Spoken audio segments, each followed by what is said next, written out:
prendre place. On va commencer notre culte de louange et d'adoration. Et je salue ceux qui nous regardent sur Internet, sur YouTube. Soyez les bienvenus, soyez bénis dans le nom de Jésus. Et ce matin, on est dans la joie parce que nous sommes ensemble pour célébrer Dieu. Et il nous a sauvés et c'est notre cœur de pouvoir le célébrer ce matin. Donc pour ceux qui le peuvent, je vous invite à vous tenir debout. Et on va chanter « Grande et merveilleuse ». Le Seigneur a fait le ciel, la terre, il a fait les oiseaux, il a fait le soleil. Et on ne peut que magnifier sa grandeur à travers la création. Et c'est notre Dieu qui a fait ça. Donc on va prendre ce chant avec joie, force et vigueur, grande et merveilleuse, sont toutes ses œuvres. Alléluia.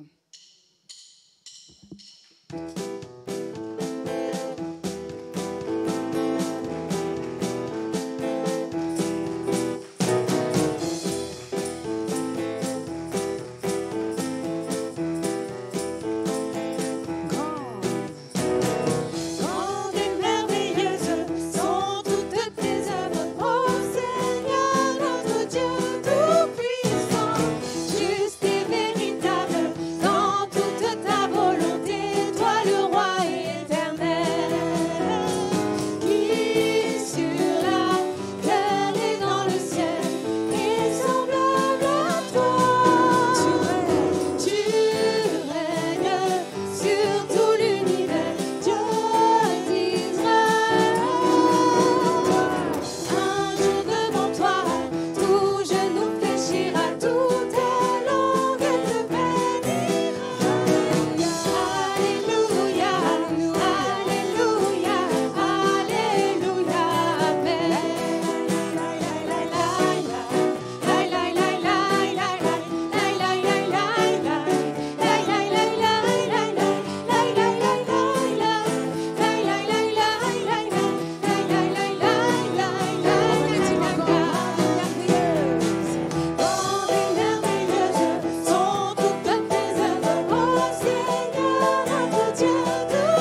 puisque le Seigneur est avec nous. Il vit avec nous. Et je voulais prendre ce passage dans le psaume 145 qui nous dit « L'Éternel est grand et très digne de louange, et sa grandeur est insondable. Que chaque génération célèbre tes œuvres et publie tes hauts faits. Je dirai la splendeur glorieuse de ta majesté, je chanterai tes merveilles. » Est-ce que ce matin, nous sommes là pour chanter les merveilles de Dieu? Alléluia. Le Seigneur, il est saint, il est 3 fois saint. Et les anges acclament sa sainteté. Et c'est le chant qu'on va prendre pour continuer. Et on va le prendre vraiment avec repentance. Et puis on va penser vraiment aux paroles, pas simplement pour chanter, mais pour exalter la majesté et la sainteté de notre Seigneur. Amen.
Ton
pardonné, vous qui l'a racheté, venez chanter ce cantique à l'agneau.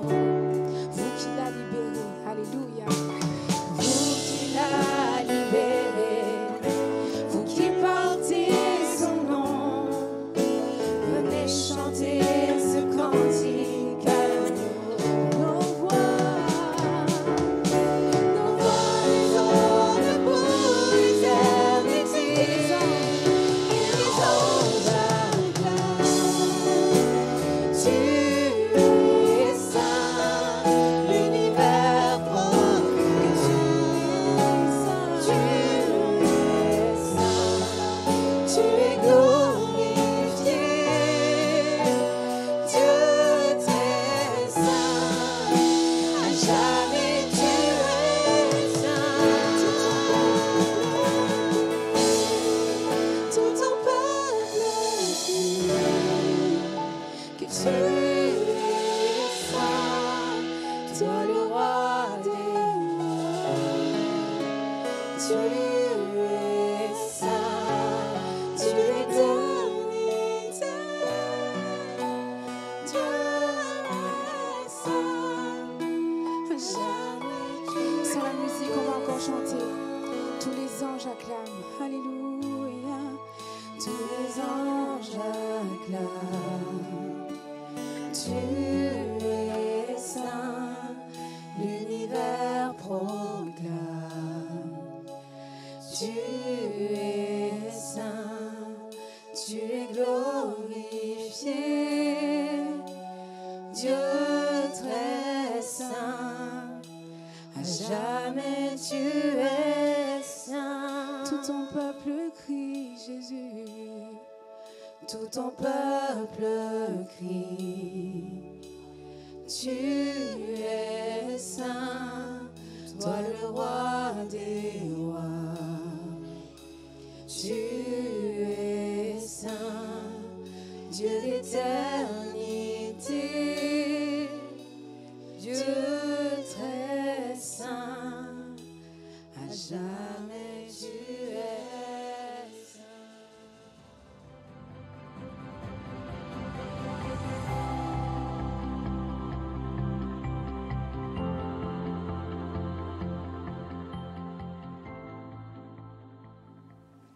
Bonjour à tous et à toutes, frères et sœurs. Soyez bénis dans le nom de Jésus.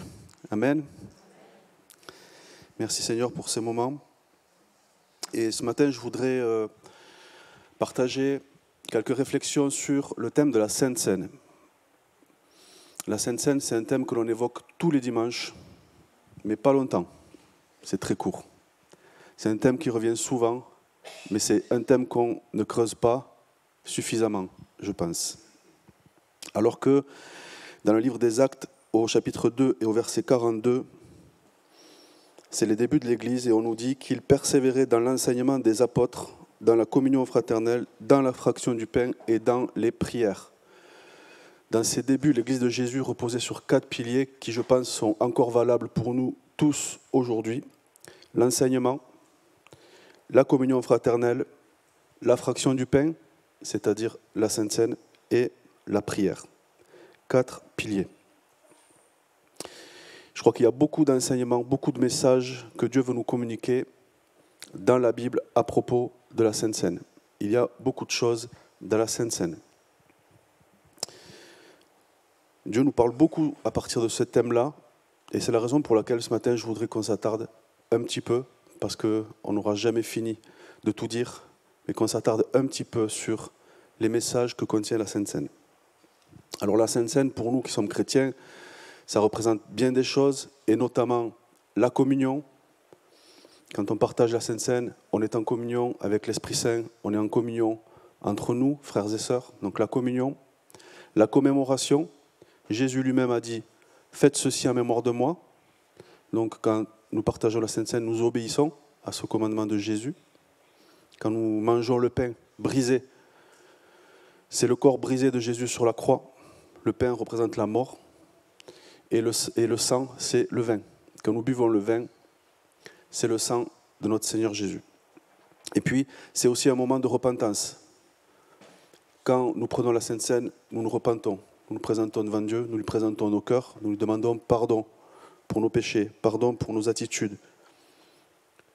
Jésus est mort à la croix pour nos péchés. Mais il n'est pas que mort. Jésus est ressuscité. Amen. Il est ressuscité. Ça veut dire quoi? Ça veut dire que le sacrifice de Jésus à la croix, il est validé par Dieu le Père. Si Jésus était mort en vain, vous croyez que Dieu l'aurait ressuscité? Non, Dieu n'aurait jamais fait ça. Mais Dieu l'a ressuscité. Dieu a agréé le sacrifice de Jésus à la croix pour nos péchés. Et quand nous prenons la Sainte Seine, voilà ce que nous faisons. Nous demandons pardon à Jésus. Nous demandons pardon à Dieu pour nos péchés.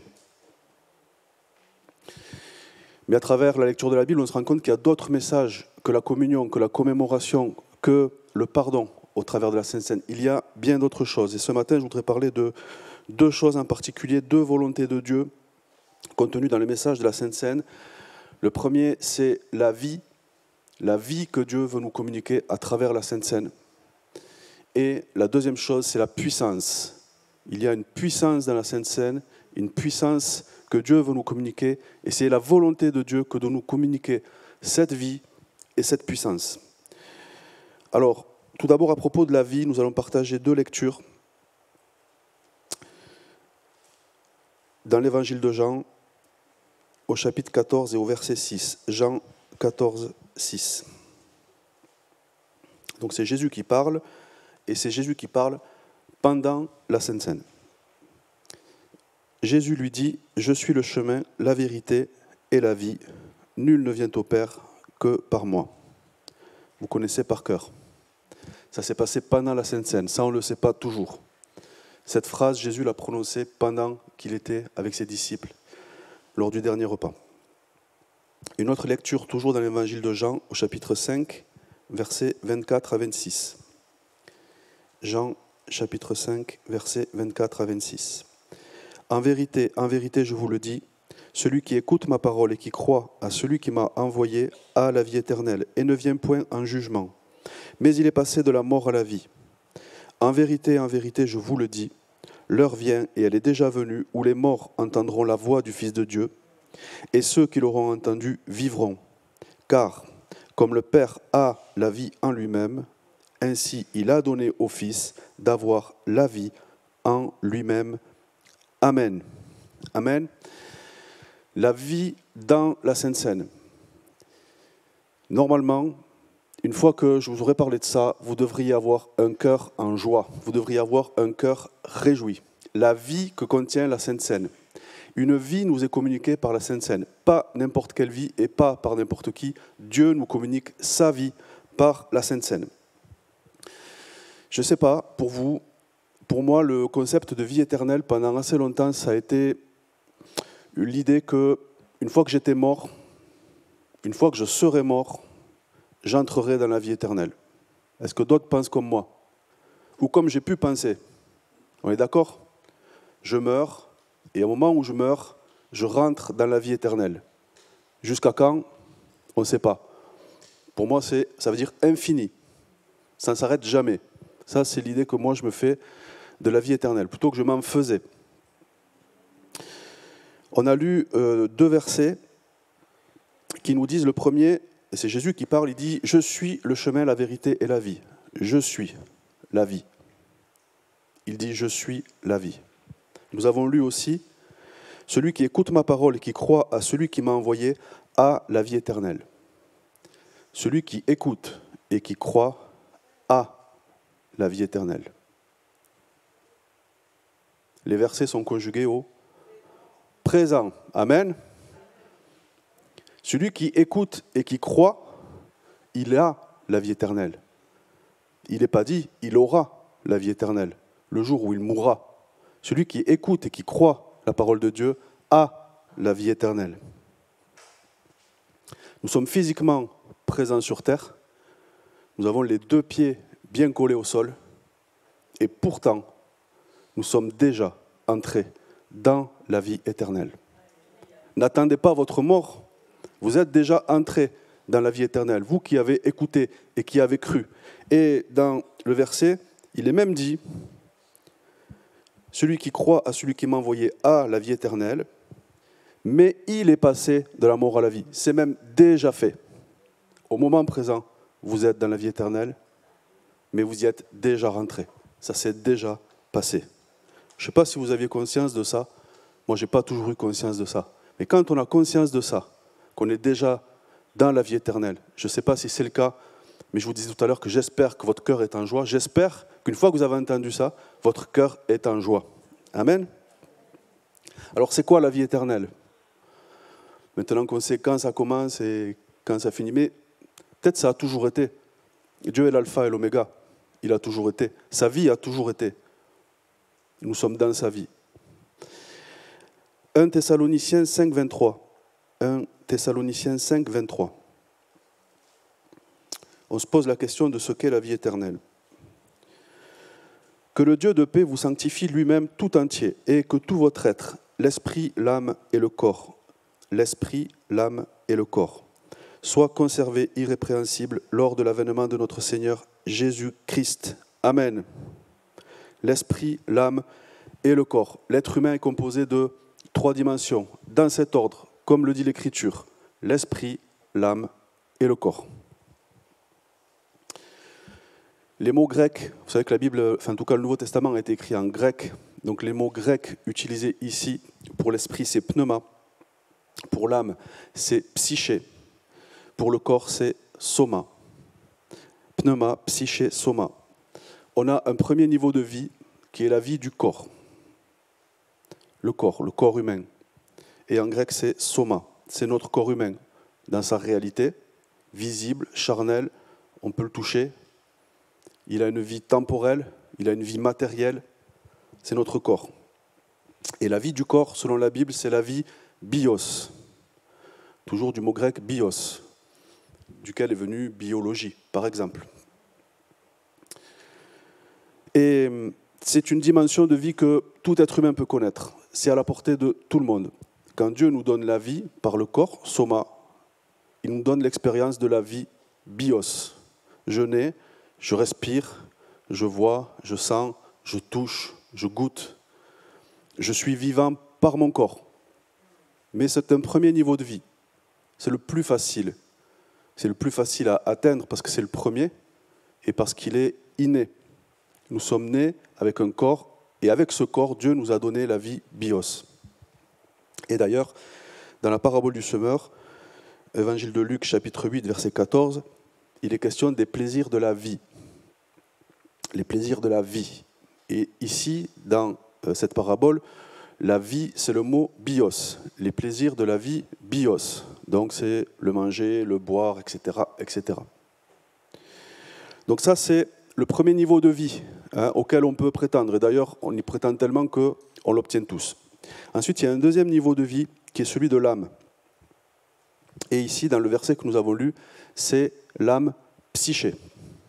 Psyché, là aussi, vous connaissez, c'est la racine de plusieurs mots qu'on utilise aujourd'hui, psychologie, psychiatrie, etc. Et l'âme, à la différence du corps, c'est une dimension qui est intérieure. Elle ne se voit pas, elle ne se touche pas, elle n'a pas d'existence matérielle. Mais pourtant, elle est bien réelle. L'âme est réelle. Et il se trouve que Dieu a donné une âme à chaque homme. Chaque homme est né avec un corps et avec une âme. L'âme, c'est quoi ? L'âme, c'est ce qui contient notre volonté. C'est ce qui contient nos émotions, nos sentiments. C'est l'âme qui fait que nous sommes des êtres humains vivants. Sans âme, nous aurions un corps, mais un corps inerte. C'est parce que nous avons une âme avec une volonté que nous pouvons nous lever, aller faire des choses, travailler, aller à l'église. C'est parce que nous avons une âme. Dans Matthieu 16, 25, Jésus dit, car celui qui voudra sauver sa vie la perdra, mais celui qui la perdra à cause de moi la trouvera. Ici, le mot grec utilisé, c'est psyché. Car celui qui voudra sauver sa vie psyché la perdra. Car celui qui voudra sauver son âme la perdra. Mais celui qui la perdra à cause de moi, celui qui perdra son âme à cause de moi, celui qui perdra sa volonté, celui qui perdra ses sentiments à cause de moi, il la retrouvera. Il retrouvera quoi? Il retrouvera la volonté et il retrouvera les sentiments qui sont dans l'Esprit de Dieu, qui sont dans la vie de Dieu. Amen. Tant que mon âme garde le contrôle, tant que mon âme garde le pouvoir sur mon corps, tant qu'elle n'est pas soumise, je suis un animal. Ce n'est pas moi qui le dis, c'est la Bible. Ce qui me différencie d'un animal, c'est que j'ai une volonté et que je suis soumis à Dieu. Et quand je suis soumis à Dieu, je peux recevoir des choses de l'Esprit de Dieu. Tant que je suis un animal, je ne peux pas. Ce n'est pas moi qui le dis, c'est la Bible. Donc pour avoir une âme renouvelée, c'est ce que nous dit Jésus, pour avoir une âme renouvelée par l'Esprit, nous devons abandonner notre propre volonté.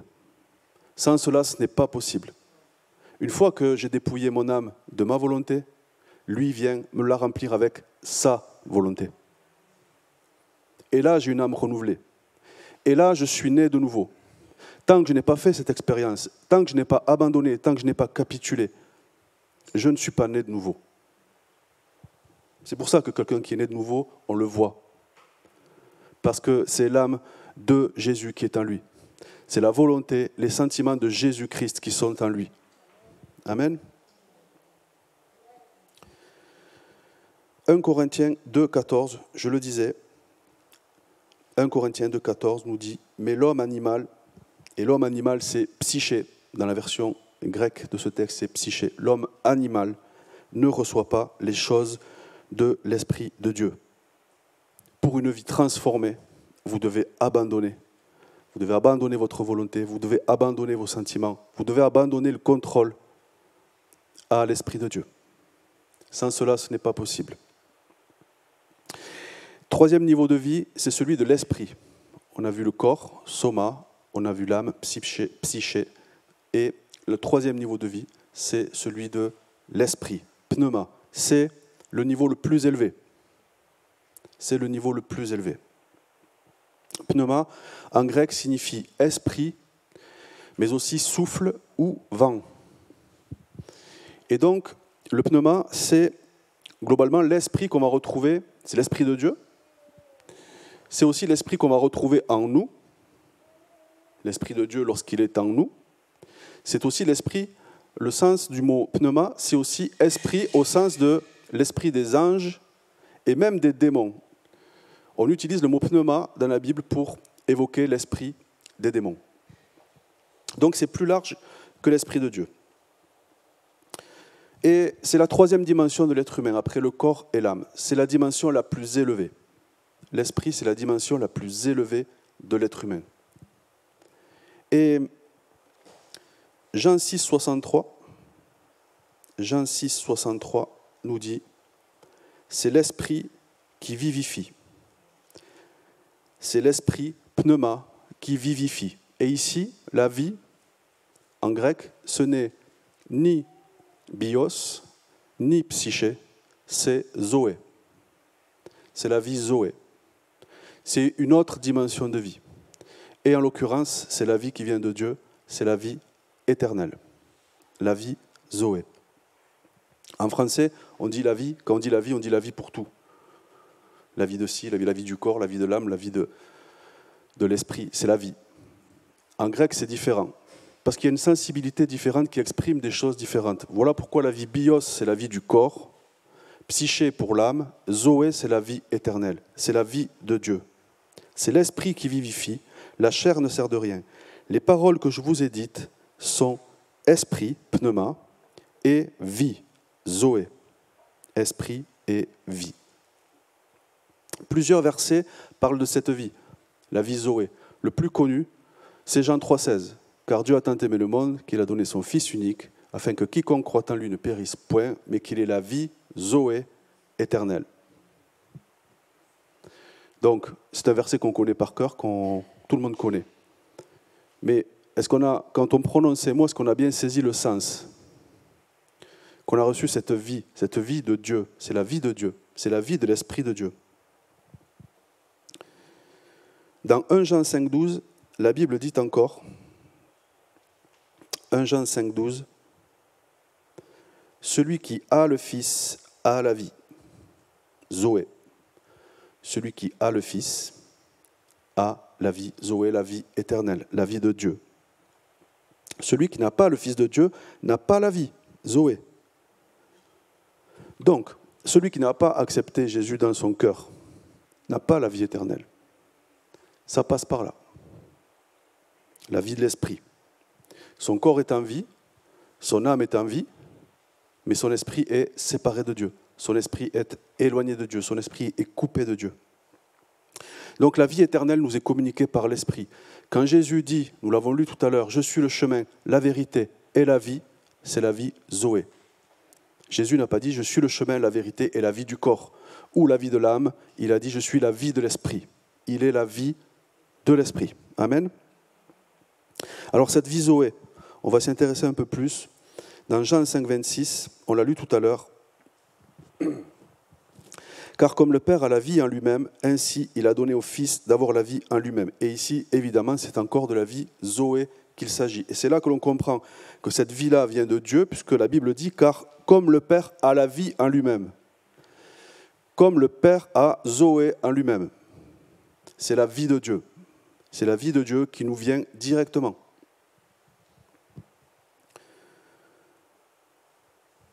Et donc cette vie qui est en Dieu, c'est la même qui est en Christ. Et c'est la même qui nous est communiquée par le Saint-Esprit. Il n'y a pas d'autre vie éternelle. La vraie vie, c'est celle-là. C'est la vie de l'Esprit. C'est la vie qui nous vient de Dieu. C'est la force, c'est la puissance, c'est la nature même de Dieu. Zoé, la vie éternelle, c'est la nature même de Dieu. C'est Dieu. C'est Dieu en nous. C'est Emmanuel. C'est une dimension de vie unique, une expérience de vie unique, surnaturelle. Je disais tout à l'heure que tous les hommes ont cette expérience de vie de corps, soma, bios. L'âme, tout le monde en a une, mais l'âme soumise à Dieu, tout le monde ne sait pas ce que c'est. Mais la vie de l'esprit de Dieu en toi, tous les hommes ne connaissent pas cette expérience. La vie de l'esprit est éternelle. Est-ce que la vie du corps est éternelle? Est-ce que la vie de l'âme est éternelle? L'âme et le corps sont-ils éternels? Que nous dit la Bible? Dans Genèse 3, 19, à propos du corps, l'Éternel Dieu dit à l'homme, « Car tu es poussière et tu retourneras dans la poussière. » Donc le corps, c'est très simple. Tu meurs, ton corps est enterré, et ton corps, petit à petit, disparaît. Il redevient poussière. C'est ce que dit Dieu, et c'est ce qui est. Mais pour ce qui est de l'âme, est-ce que l'âme peut mourir? Est-ce que notre âme peut mourir? Que dit la Bible? Quand on ne sait pas une chose, on ne va pas consulter des voyants ou je ne sais pas qui. On a une Bible, Dieu nous a donné une parole. Donc quand on se pose une question, c'est important de savoir si l'âme peut mourir ou pas, non? C'est quand même une question très importante. Donc quand on se pose des questions comme ça, on lit la Bible, on lit la parole de Dieu. Dans le livre d'Ézéchiel, chapitre 18, verset 4, Ézéchiel 18, 4, Ézéchiel nous révèle ce qu'il a reçu de Dieu, et il dit, « Voici, toutes les âmes sont à moi, l'âme du Fils comme l'âme du Père. L'une et l'autre sont à moi. L'âme qui pêche, c'est celle qui mourra. Toutes les âmes appartiennent à Dieu, et Dieu est souverain. Dieu fait ce qu'il veut. » Et c'est confirmé un peu plus loin, toujours dans Ézéchiel, chapitre 18, verset 20, où il est répété, « L'âme qui pêche, c'est celle qui mourra. » Il y a une âme qui mourra, ou qui peut mourir, puisque Dieu est maître de cela. Il y a une âme qui peut mourir, c'est l'âme qui pêche. Jésus a confirmé tout cela, puisqu'il a dit dans l'évangile de Matthieu, au chapitre 10 et au verset 28, Matthieu 10, 28, « Craignez plutôt celui qui peut faire périr l'âme et le corps dans la géhenne. » Jésus lui-même nous dit que l'âme peut mourir. Qui peut faire mourir l'âme? C'est Dieu. D'ailleurs, la Bible nous dit que certaines âmes seront jetées dans l'étang de feu. C'est ce qui est appelé la deuxième mort. Donc l'âme peut mourir. Le corps peut mourir. Le corps meurt. L'âme peut mourir. ce n'est pas une obligation. Dieu peut garder votre âme en vie éternellement. Et l'esprit ne meurt pas. Par contre, il peut être séparé de Dieu. L'esprit peut être coupé de Dieu. Mais celui qui a la vie de Dieu en lui, celui qui a la vie Zoé en lui, celui qui a l'esprit de Dieu en lui, celui-là garde un esprit connecté à Dieu. Même si son corps meurt, même si son âme qui peut vivre a toujours et son esprit aussi, alors la vie Zoé lui donnera cette puissance éternelle qui vient de Dieu et qui ne vient que de Dieu. Dieu qui donne la vie est éternel. C'est pourquoi sa vie est éternelle. Parfois, donc, on pense que la vie éternelle, c'est une vie qui a une durée, qui commence à un moment donné et qui finit jamais. On pense que c'est une notion de durée, mais c'est une notion de durée, mais ce n'est pas qu'une notion de durée. La vie est éternelle parce qu'elle vient de l'éternel. La vie est éternelle parce qu'elle vient de Dieu. Et c'est pourquoi nous l'avons maintenant, et c'est pourquoi nous y sommes déjà entrés. Il n'y a pas de début puisque Dieu est l'alpha et l'oméga. Elle a toujours existé. Un jour, nous sommes rentrés dedans, mais elle a toujours existé. La vie éternelle, c'est la vie qui vient de Dieu. C'est la nature de Dieu, car il est éternel, sa vie est éternelle. Amen. Si on représentait l'être humain par une pyramide, on mettrait le corps en bas, la vie du corps en bas, ce serait le premier niveau, le niveau le plus bas, puis l'âme, puis l'esprit en haut. C'est comme ça que nous le présente la Bible, dans cet ordre, esprit, âme et corps. Ça veut dire que quand tu reçois l'Esprit de Dieu, quand tu reçois la vie Zoé, tu la reçois par la dimension la plus élevée, celle qui est connectée à Dieu, c'est-à-dire ton esprit. Mais elle ne s'arrête pas là. Et on sait que la vie de Dieu, la vie Zoé, impacte notre corps jusque dans sa dimension physique, jusque dans sa dimension humaine. On reçoit cette vie par l'esprit. Mais ensuite, elle ruisselle, elle tombe en cascade, elle bénit notre âme. Elle bénit notre âme, puis elle bénit notre corps. C'est la raison pour laquelle, quand une personne donne sa vie à Jésus, une personne née de nouveau, on la voit se transformer jusque dans son apparence. Mais la transformation, quand vous voyez la finalité dans l'apparence, la transformation a déjà commencé. Où elle a commencé par l'esprit, tout en haut, puis l'âme, puis le corps. Jean 5, 24, on l'a lu tout à l'heure, nous dit « Celui qui écoute ma parole et qui croit à celui qui m'a envoyé a la vie éternelle. » Il y a 2 conditions pour recevoir la vie Zoé. Écouter et croire. Les 2 sont indispensables. Écouter, pour écouter, on a besoin de quelqu'un. Il faut que quelqu'un nous parle. Ça peut être Dieu, ça peut être l'Esprit de Dieu, ça peut être quelqu'un dans la rue, ça peut être un prédicateur. Ça peut être dans une église, mais il faut que quelqu'un te parle et que tu entendes. Là, ce matin, vous entendez, vous écoutez, vous entendez ce qui se dit, vous entendez la parole de Dieu. Donc vous remplissez la première condition, vous écoutez. Il y a une deuxième condition qui est de croire. Et ça, personne ne peut le faire pour vous. On parlait de volonté tout à l'heure. À un moment donné, il faut avoir cette volonté de croire. Il faut avoir cette volonté de croire. Vous entendez, ça ne suffit pas. Il faut aussi croire pour remplir la deuxième condition. Je ne sais pas si tu entends ce message et si tu crois, mais ce que je sais, c'est que si tu acceptes de croire, alors l'Esprit de Dieu, la vie de Dieu, la vie Zoé, va venir, va toucher ton esprit et en cascade, elle va bénir ton âme, elle va bénir ton corps et elle va bénir tous les compartiments de ta vie.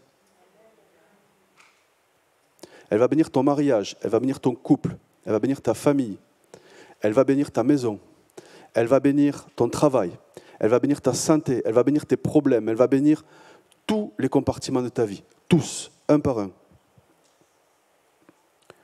Tout est renouvelé par la puissance de Dieu en nous, par la vie de Dieu en nous. Alors dis à ton cœur, réjouis-toi, réjouis-toi, car tu as reçu la vie. Il y a une deuxième chose dont je voulais parler dans la Sainte Seine, c'est la puissance que contient la Sainte Seine. On va lire dans 1 Corinthiens au chapitre 11, verset 26, 1 Corinthiens 11, 26 à 30. Car toutes les fois que vous mangez ce pain et que vous buvez cette coupe, vous annoncez la mort du Seigneur jusqu'à ce qu'il vienne. C'est pourquoi celui qui mangera le pain ou boira la coupe du Seigneur indignement sera coupable envers le corps et le sang du Seigneur. Que chacun donc s'éprouve soi-même, et qu'ainsi il mange du pain et boive de la coupe, car celui qui mange et boit sans discerner le corps du Seigneur mange et boit un jugement contre lui-même. C'est pour cela qu'il y a parmi vous beaucoup d'infirmes et de malades, et qu'un grand nombre sont morts. Amen. Comment bénéficier de la vie contenue dans ce repas? C'est très simple, il faut manger le pain et le vin, qui ne sont pas que du pain et que du vin, puisqu'on a dit que le pain, c'est le corps rompu de Christ pour nous, et le vin, c'est le sang de Christ qui a coulé pour nous. Et on a dit que nous commémorons, comme nous l'a demandé Jésus, nous commémorons sa mort. Quand tu prends ce pain, quand tu prends ce vin, et que tu te souviens que Jésus est mort à la croix pour toi, alors il se passe quelque chose. Ce n'est plus seulement du pain et du vin. C'est le corps et le sang de Jésus. Et tout est différent. Dans la semaine, tu manges du pain, tu bois du vin ou du jus de raisin. Ce sont des aliments communs, ce sont des aliments de tous les jours. Mais tu ne les manges pas en pensant à Jésus, en te rappelant que Jésus est mort à la croix. Donc ce pain et ce vin ne produisent aucun effet. Mais il y a une puissance dans la Sainte Seine. Quand tu prends ce pain et quand tu bois ce vin, en te rappelant que Jésus est mort à la croix pour toi, alors il y a une puissance qui est libérée. Déjà, tu prends position. Quand tu prends la Sainte Seine, tu prends position. Tu t'engages. Seigneur, je crois en toi. Seigneur, je me souviens que tu es mort à la croix pour moi. Je me souviens que tu as pris mes péchés. Je me souviens que tu l'as fait pour moi. Je me souviens que tu n'étais pas obligé de le faire, mais tu l'as fait pour moi. Donc, quand je prends la Sainte Seine, je me souviens, j'annonce la croix, je prêche la croix, je me souviens de la croix. Et je crois encore. Je crois que Jésus est ressuscité et je crois qu'il va revenir. C'est tout ça la Sainte Seine. Et d'ailleurs, on l'a lu, c'est un repas jusqu'à ce qu'il vienne. Donc quand l'Église prend ce repas en attendant l'époux qui va revenir. Donc je m'engage. Et donc le texte qu'on a lu nous donne deux avertissements. Que chacun s'éprouve soi-même et celui qui ne discerne pas le corps. Que chacun s'éprouve soi-même. Si tu viens devant Dieu, si tu participes à ce repas, si tu es devant ce repas, tu dois te repentir si tu as péché. C'est ce que Dieu te demande. Prendre la Sainte Seine en demeurant dans le péché ou avec une situation de péché qui n'est pas réglée, amène, on l'a lu, un jugement. C'est une réalité, puisque la Bible nous le dit. C'est vrai. Il ne faut pas oublier que la Sainte Seine, c'est le repas des saints. C'est le repas qui est réservé aux saints. Si tu ne marches pas dans l'obéissance à la parole, il vaut mieux t'abstenir que participer à ce repas. Que chacun s'éprouve soi-même, ou alors que chacun s'examine soi-même. C'est un engagement, je le disais, parce que personne n'est obligé de prendre ce repas. Dieu n'oblige personne. Dieu n'a jamais forcé personne à quoi que ce soit, encore moins à participer à ce repas. Si tu participes à ce repas, tu le fais de façon volontaire. Alors la Bible t'avertit et Dieu te dit, éprouve-toi, examine-toi. Il est question de dignité ou d'indignité. Nous sommes appelés à participer à ce repas dignement, avec dignité. Autre point, autre avertissement, que celui qui ne discerne pas son corps, celui qui ne discerne pas le corps, celui qui ne discerne pas, celui qui ne comprend pas, ne doit pas participer à ce repas. Ce n'est pas un repas de superstition, ce n'est pas un repas d'idolâtrie, ce n'est pas un repas magique, ce n'est rien de tout ça. La Sainte Seine, ça n'a rien à voir avec tout ça. Celui qui croit que même s'il a une vie éloignée de Dieu, une vie non conforme, qu'il va venir manger un bout de pain et boire un peu de vin, et que ça va lui amener une bénédiction dans sa vie, il se trompe. C'est pourquoi la Bible nous invite à discerner le corps. Si tu ne discernes pas le corps, tu ne prends pas le repas. Si tu ne comprends pas ce que tu fais, ne le fais pas. Le texte qu'on a lu nous dit qu'à Corinthe, beaucoup prenaient la Sainte Seine sans comprendre et qu'il y avait beaucoup de maladies et beaucoup d'infirmités. Mais aujourd'hui encore, il y a des personnes qui prennent le pain et qui prennent le vin sans comprendre. Et alors, il y a des maladies et il y a des infirmités physiques. Mais il y a aussi des maladies et des infirmités spirituelles. Mais il y a aussi des maladies et des infirmités dans les pensées. Et il y a aussi des maladies et des infirmités dans les comportements. Si vous participez à ce repas sans savoir ce que vous faites, ou si vous le faites en toute conscience, que vous n'avez pas une vie d'obéissance à Dieu, vous amenez sur vous un jugement. Ce n'est pas moi qui le dis, c'est la Bible, on vient de le lire. Ne le faites pas. Ne faites pas cela. La Bible vous appelle à prendre ce repas avec dignité. Dignité. La bonne nouvelle, parce qu'il y a une bonne nouvelle, c'est que personne ici n'est digne. Personne n'est digne. En réalité, personne n'est digne de prendre ce pain et ce vin. Absolument personne.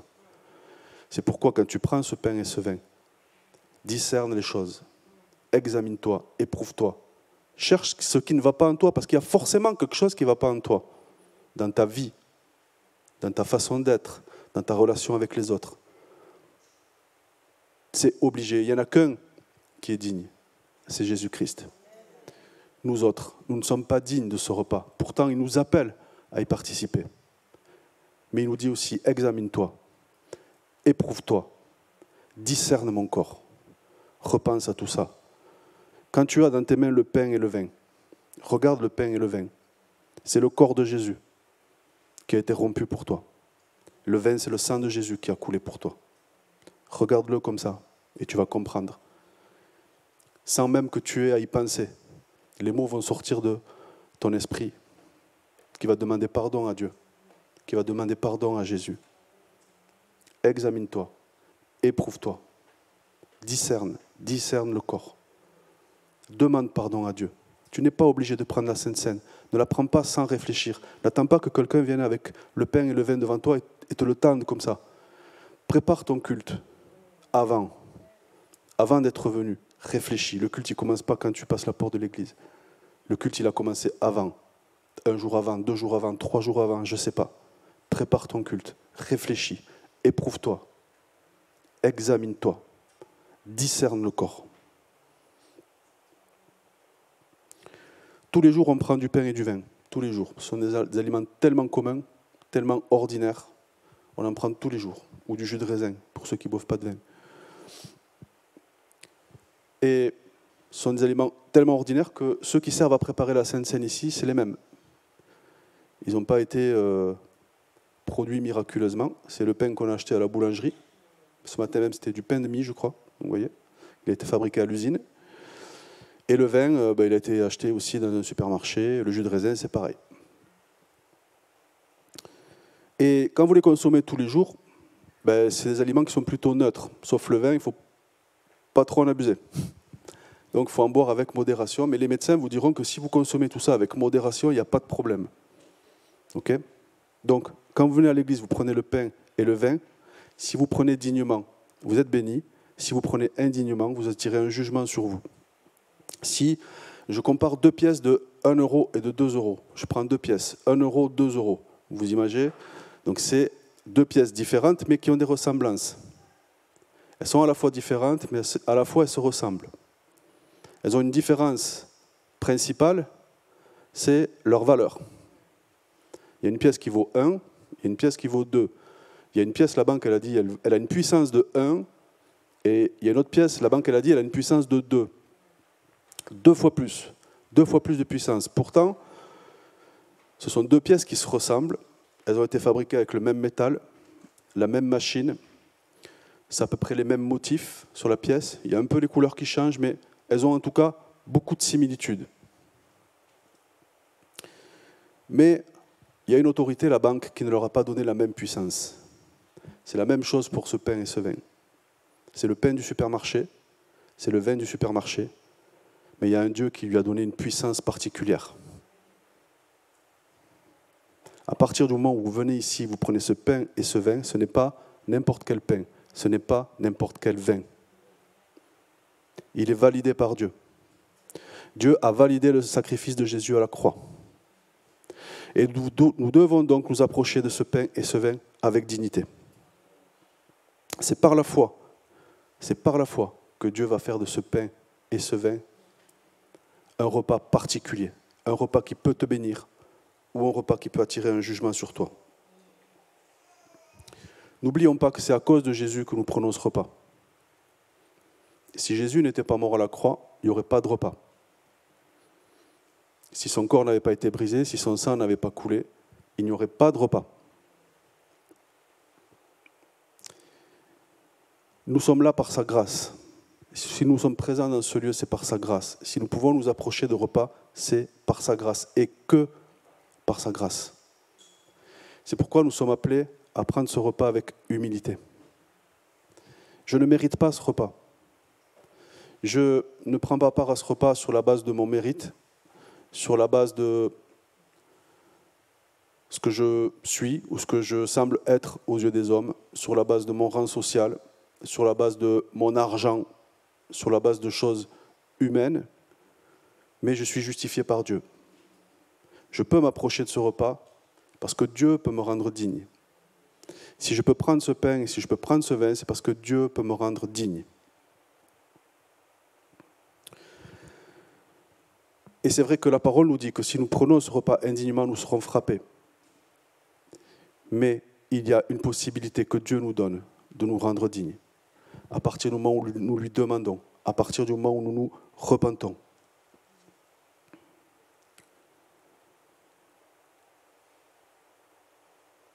Quand je comprends ça, quand je comprends que ce pain et ce vin, je ne le mérite pas, quand je l'accepte, je chasse l'orgueil qui est dans mon cœur. Mon âme abandonne sa volonté. Et à ce moment-là, c'est la volonté de Jésus qui remplit mon âme. Amen. Et je suis rendu digne. Et ça, c'est possible parce que Dieu m'a communiqué sa vie. Sans la vie de Dieu communiquée à mon esprit, ça n'aurait pas été possible. Donc il y a une possibilité encore que nous soyons dignes, dimanche après dimanche, devant cette sainte scène. C'est d'accepter sa vie, c'est écouter et croire. C'est aussi de venir ici avec un esprit de repentance, en nous examinant, en nous éprouvant, et en discernant. Voilà l'approche que nous devons avoir pour recevoir la vie qui est contenue dans la Sainte Seine, pour recevoir aussi la puissance qui est dans la Sainte Seine. Bien-aimés frères et sœurs, je vous invite encore à méditer ces choses, à y repenser encore. La Sainte Seine, on la prend tous les dimanches. Je le disais tout à l'heure, on la prend tous les dimanches, mais on n'en parle pas beaucoup. Et je vous invite vraiment à repenser et à méditer toutes ces choses que Dieu veut nous communiquer à propos de la Sainte Seine. Que Dieu vous bénisse abondamment.